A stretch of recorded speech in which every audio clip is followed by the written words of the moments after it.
쇼펜하우어 인생론 김재혁 옮김 육문사에서 나온 책입니다. 좀 오래된 책이고요. 1994년도 2월 15일 날 중판 인쇄를 했네요. 그 당시 책값이 6,000원이네요. 교양사상신서에서 나왔습니다. 이 책을 읽어봤는데 나의 반생, 쇼펜하우어가 직접 쓴 것입니다. 이 내용을 읽다가 재미가 있어가지고 이렇게 보니까 이게 바로 쇼펜하우어가 쓴 이력서가 되겠습니다. 1819년도에 제출했는데 그 제출한 이유는 베를린 대학에서 그 강사 자리를 얻기 위해서 제출한 것입니다. 그래서 결국은 1819년도에 이 글을 쓰고 나의 반생, 이 당시 나이가 30에서 31세가 되었을 때입니다.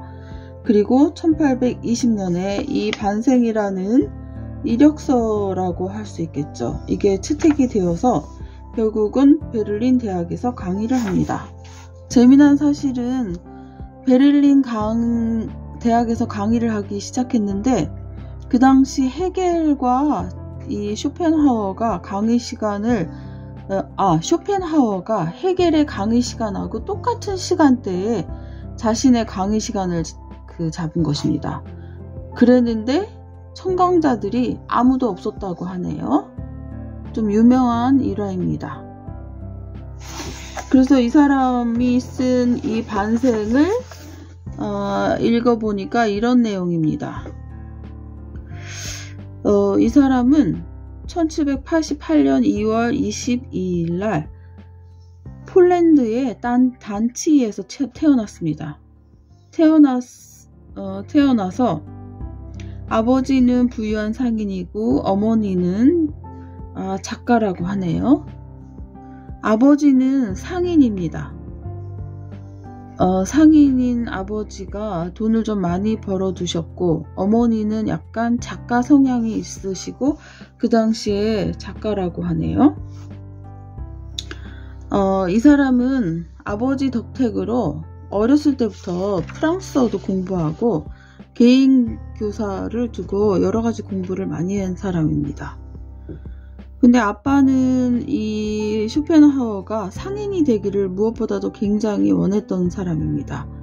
이 아빠의 생각에 의하면 이 쇼펜하우어는 학자가 되고 싶었는데 학자는 가난하다는 그러한 인식이 머릿속 깊이 뿌리 박혀 있는 아빠의 신념 속에 그렇게 뿌리 박혀 있습니다. 학자는 가난하다는 두 개념이 그렇게 자리 잡고 있었죠.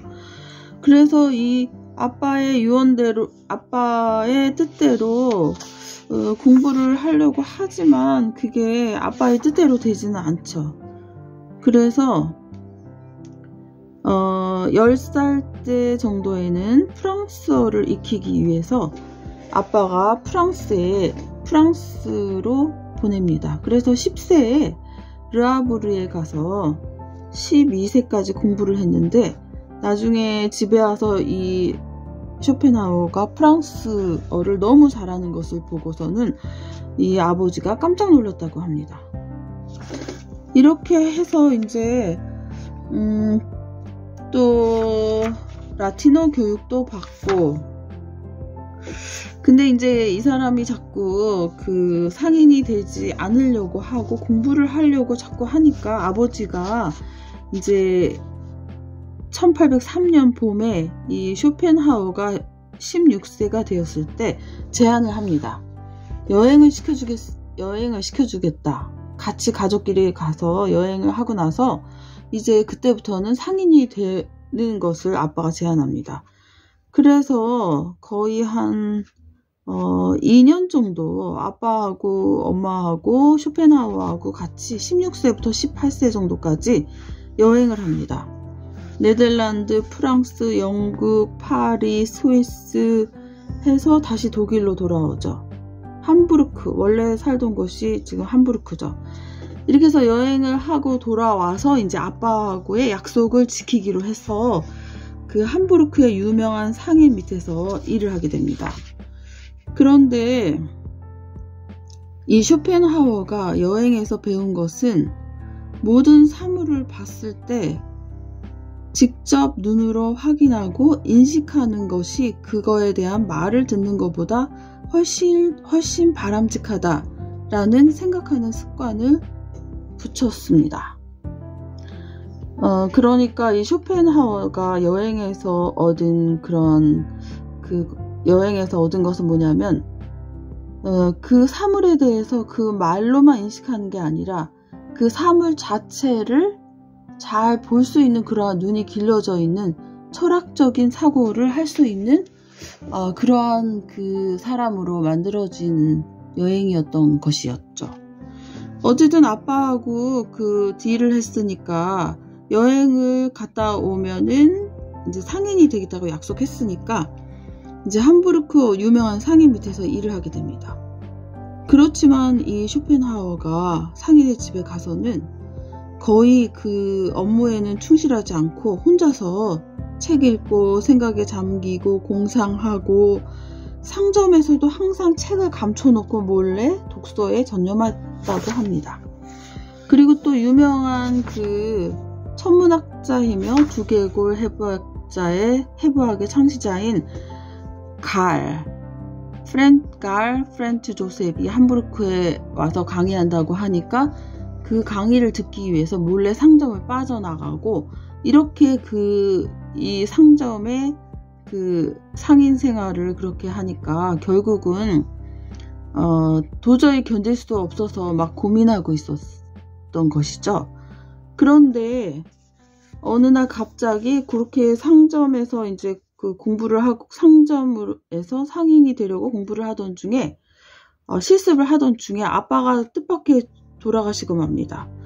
그래서 쇼펜하우어는 어떻게 고민하냐면 아버지는 정말 인자하고 선량하고 자기에게 어렸을 때부터 프랑스에 보내서 프랑스어도 가르쳐주고 여행을 2년 동안이나 갔다 오면은 자기가 상인이 아빠의 말대로 상인이 될 것을 약속하면서 아버지가 그렇게 많은 배려를 해주고 그렇게 착한 아버지 밑에서 자기가 그렇게 많은 것을 누렸는데도 결국은 자기의 뜻은 상인이 되지 않고 싶어 하는 것이죠. 그래서 그 와중에 자기가 생각하기에는 인자하고 선량했던 그 아버지, 자기에게 모든 것을 투자했던 그 아버지, 또 자기가 학자가 되면 가난해질까봐 걱정했던 그 아버지가 돌아가시자 아주 그 마음에 굉장히 그 우울증도 생기고 쇼펜하우어가 또 아버지가 돌아가시니까 아버지의 뜻을 거역해서 자기가 계속 학자로서 철학자로서의 길을 걸어가고 싶은 것도 양심에 걸리고 하니까 좀 고민을 좀 많이 했습니다. 그때부터 약간 우울증과 그런 비탄에 빠지면서 좀 고민을 많이 했던 고뇌에 빠졌던 기간이라고 하네요. 그 당시에 어머니와는 자주 말다툼을 벌이기도 한다고 합니다. 이렇게 고민을 하다가 결국은 18세쯤 돼서 다시 도저히 안 되겠다고 생각해가지고 학자의 길을 가기로 해서 다시 김나지움에 입학해서 거기서 라틴어도 배우고 모든 다른 공부들을 많이 합니다. 그러다가 거기서 이제 공부를 굉장히 많이 했다고 하네요. 그리고 다른 사람보다 좀 더 본인도 열심히 미친 듯이 공부에 열중했다고 합니다. 그리고 1809년에 어머니한테서 유산이 오는데 그 아버지가 남긴 재산 중에서 3분의 1을 받게 되는 것이죠. 그래서 대학에 다시 의과대학에 입학합니다. 그러니까 꼭 상인이 되지 않아도 아버지의 유산으로 충분히 공부를 할 수 있는 그런 그 상황이 된 것입니다. 그래서 의과에 입학을 했는데 의과에서도 그 2년 동안 공부를 했지만 거기에서도 거의 철학 이런 쪽으로만 많이 강의를 들었다고 합니다. 그러다 또 그만두기도 했다고 하네요. 그래서 2년 동안 이 사람이 배운 과목은 논리학, 형이상학, 심리학, 고대사, 근대사, 민속학, 민족학, 자연사, 광물학, 생물학, 해부학, 물리, 천체학, 천체 물리학, 식물학, 생리학, 하여튼 모든 것을 다 굉장히 많이 공부했다고 합니다. 그래서 이 사람은 그렇게 많이 공부를 하다 보니까 충족 근거율에 관한 4가지 근원이라는 논문을 완성해서 그것을 가지고 베를린에서 박사학위를 얻기를 원했지만 그것이 여의치 않아서 예나대학 철학과로 보내서 거기서 철학 박사학위를 수여받았습니다. 그렇게 이 사람의 인생이 이렇게 되었네요. 그래서 어쨌든 이 사람은 그래서 1818년에 5년 동안 끊임없이 전념해온 철학 대개인 의지와 표상으로서의 세계 이것이 굉장히 유명한 철학서가 되었죠. 이것을 완성하고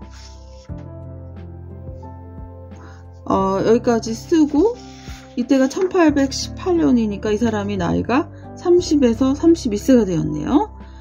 이렇게 의지와 표상으로서의 세계를 출간했으나 아무도 읽지 않았다고 하네요. 그리고 32세에 지금 본인이 쓴 자기의 그 경력상 자기의 삶의 그 거의 반생, 이 사람이 70까지 살았으니까 거의 반생이라고 할 수 있네요.